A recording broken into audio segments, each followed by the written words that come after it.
Hi అండి, welcome to my channel.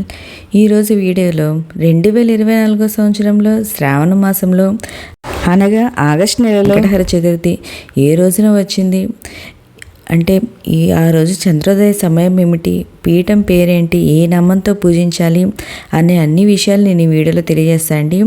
ఒకవేళ కొత్తగా ప్రారంభించే వాళ్ళు ఈ వ్రతాన్ని ఈ నెల ప్రారంభించవచ్చా అనే విషయాలు కూడా తెలియజేస్తాయండి. మానవ కష్టాల నుండి గట్టెక్కించేదే వ్రతమే సంకటహర చతుర్థి వ్రతం అండి. ఈ సంకటహర చతుర్థి ప్రతి నెల కృష్ణపక్షంలో పౌర్ణమి తర్వాత 3-4 రోజుల్లో చవితి తిథి వస్తుంది. ప్రదోష సమయానికి చవితి తిథి ఎప్పుడు ఉంటుందో ఆ రోజున సంకటహర చతుర్థిగా జరుపుకుంటాము. ఒక్కొక్కసారి 2 రోజులు ప్రదోష సమయంలో చతుర్థి ఉండదు, సాధారణంగా ఉండదు. ఎప్పుడైనా అలా జరిగితే 2వ రోజున సంకటహర చతుర్థిగా జరుపుకోవాలి. ఈ 2024 సంవత్సరంలో శ్రావణ మాసంలో అనగా ఆగస్టు నెలలో ఈ సంకటహర చతుర్థి ఎప్పుడు వచ్చిందో నేను ఇప్పుడైతే తెలియజేస్తా అండి. చవితి తిథి ప్రారంభం వచ్చి 2024 సంవత్సరం ఆగస్టు 22న 1:46 PM ప్రారంభమవుతుందండి. అది ఆగస్టు 23న 10:39 AM వరకు, అంటే ఉదయం వరకు ఉంటుంది. అంటే 22న తెల్లారుజామున ప్రారంభమవుతుంది ఈ తిథి. దీని ప్రకారం మనకి ప్రదోష సమయం అనేది 22వ తేదీన ఉంది కాబట్టి మనం ఆగస్టు 22వ తేదీన ఈ సంకటహర చతుర్థిని జరుపుకోవాలండి. ఈ ఆగస్టు 22 మనకి గురువారం రోజు వచ్చిందండి. ఒకవేళ మనకి ఇదే మంగళవారం రోజు వస్తే అది చాలా విశేషమైనదండి. దాన్ని అంగారక సంకటహర చతుర్థి అంటారు.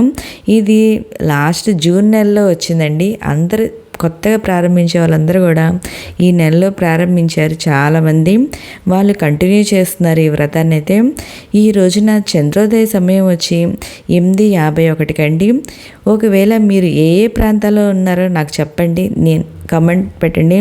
నేను వాళ్ళ ప్రాంతాల్లో చంద్రోదయ సమయం ఏమిటో కూడా నేను తెలియజేస్తానండి. ఈ నెల వినాయకుడి పేరు వచ్చి హీరంబ మహాగణపతి. శ్రావణ మాసంలో సంకటహర చతుర్థి రోజున గణపతి విజ్ఞానం మరియు కళలకు అధిపతి అయిన హేరంబ మహాగణపతిగా అవతరించాడండి. మనలో సృజనాత్మకతను, మేధోపరమైన కార్యక్రమాలను ప్రేరేపిస్తాడండి. ఈ నెల నామం పీఠం పేరు వచ్చి గణపతి పీఠము. ఒకవేళ ఈ వ్రతాన్ని కొత్తగా ఈ నెల ప్రారంభించవచ్చా అని చాలామంది డౌట్ అయితే వస్తుందండి. ఈ వ్రతాన్ని మనం ఏ నెలైనా ప్రారంభించవచ్చండి. మనకున్న కోరికలన్నీ నెరవేరుతాయండి ఈ వ్రతం చేసుకోవడం వల్ల. మనకున్న ఇబ్బందులు అన్నీ తొలగిపోతాయండి, కష్టాలన్నీ తొలగిపోతాయి ఈ వ్రతాన్ని ఆచరించడం వల్ల. ఓకే అండి, మీకు ఈ వీడియో నచ్చినట్లయితే లైక్ చేయండి, మీ ఫ్రెండ్స్ అండ్ ఫ్యామిలీ మెంబర్కి షేర్ చేయండి. Thank you for watching.